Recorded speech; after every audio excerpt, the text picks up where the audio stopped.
Children painting a section of the sidewalk curb green along Seaward Drive in St. Andrew during the Christmas. At the holiday work miss, one resident explained, in reference to the $1.4 billion mitigation and cleaning program, $22 million for each constituency. The area, West Central St. Andrew.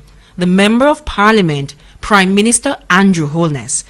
Bless up my people. Welcome back to the channel. It's your girl and it's Bell Rose. Thanks to all the new subscribers. Thanks to the returning subscribers. If you're new to the channel, subscribe. Turn the post notification bell on. Put it on all so you won't miss an upload from me. On the road to 20k, help me to get there, my people. So in this one, my people, I have a video to show you where a big case of child labor has been taking place in the Prime Minister's constituency, as well as a prominent school for autism and disability is on the verge of closing to never to reopen because of broken promises from the government. Stay tuned for the details at hand. Don't forget to like, share and subscribe.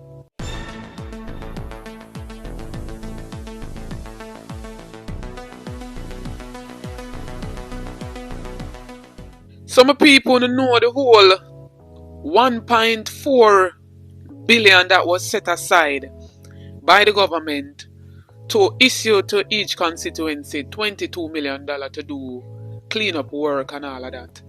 And my people, the work has started over the course of the Christmas season, and the people have captured a video where some youngster, some little pitney, look more than probably about 8 ranging up to 11 years old.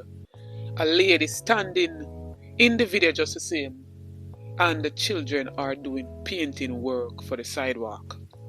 Can you imagine, my people? May I make you take in the video, and we're seeing where political commentator Mr. Ashley come out and him talking out strongly against this, because this is a very, very big case of child labor, and this not supposed to go on nowhere, no shape nor form.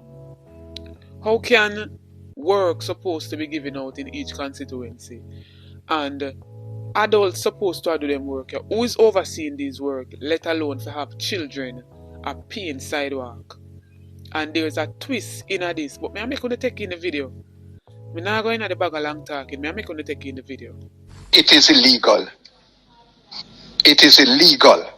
It is against the political code of conduct. It's against the road traffic law, etc. People should not put their children out to do this. This is adults. Children don't buy paint to paint sidewalk or paint curbs. Children don't do that. Children take their money and buy ice cream. TVJ News understand that this isn't the first time it's being done either.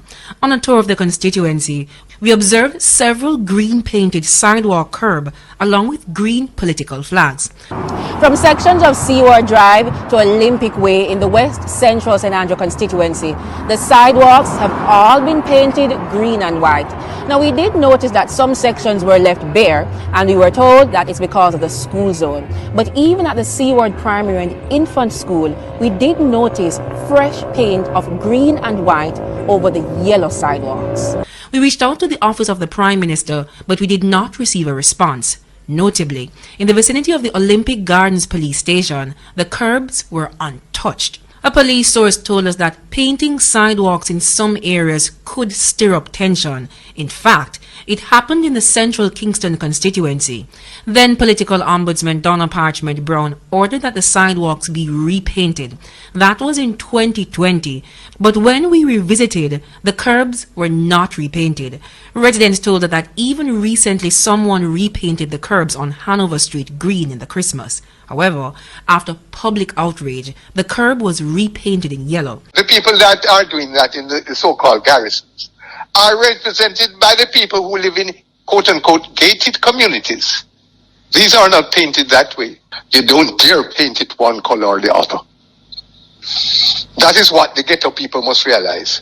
I'm hoping to catch the part, my people. I'm hoping to pay keen attention to the part where the commentator says that this type of thing with the painting up a sidewalk and having children doing child labor does not happen in the upper scale of the country, does not happen in the uptown areas, does not happen in the gated communities.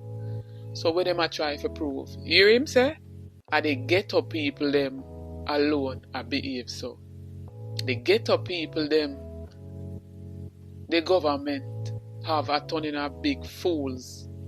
The ghetto people them get up and a paint up sidewalks in a political push, whether it's from the People's National Party side or the Jamaica Labour Party side. Are the ghetto people them alone and mascot out themselves for politicians. Diehardedness, that's them have liquor picnic, that's them have children painting sidewalks.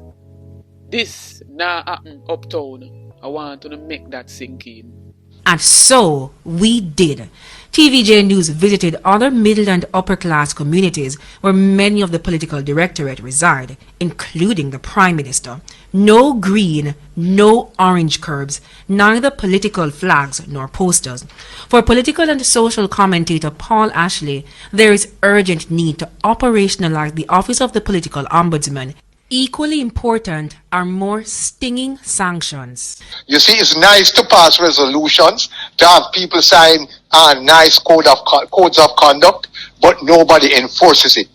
It needs to be enforced. I'm a people with the local government elections to be called sooner than later. We're seeing where the Justice Minister Delroy Chuck is pushing to have a political referee in place by the end of January 2024. And if he has his way, the ref will be able to do more than just blow a whistle at people who breach the political code of conduct. Jamaica has been without a referee for the political process since the office of the political ombudsman was shuttered in November 2022.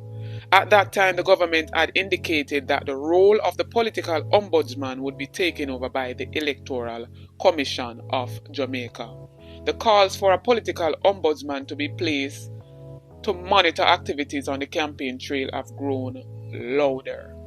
Chuck is trying to fast-track the legislation while ensuring that it is stronger than what existed in the past, where the political ombudsman had no power to punish those who broke the rules.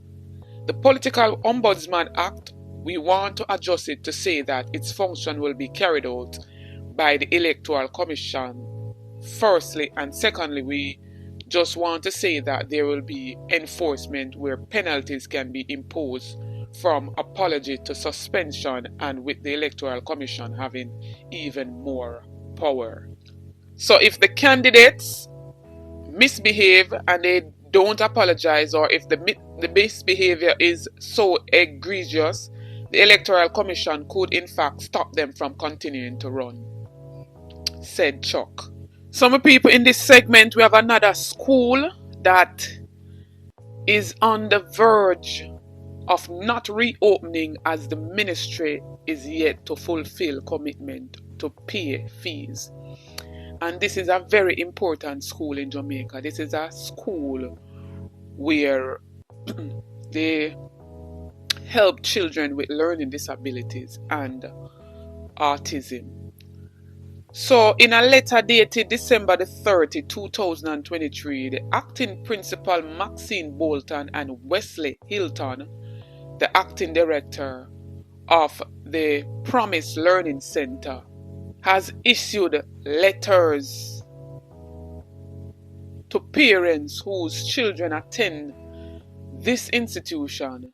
And right now, the parents were left stunned after the school, which caters to students with autism and learning disabilities, indicated that it would not reopen for the new academic year.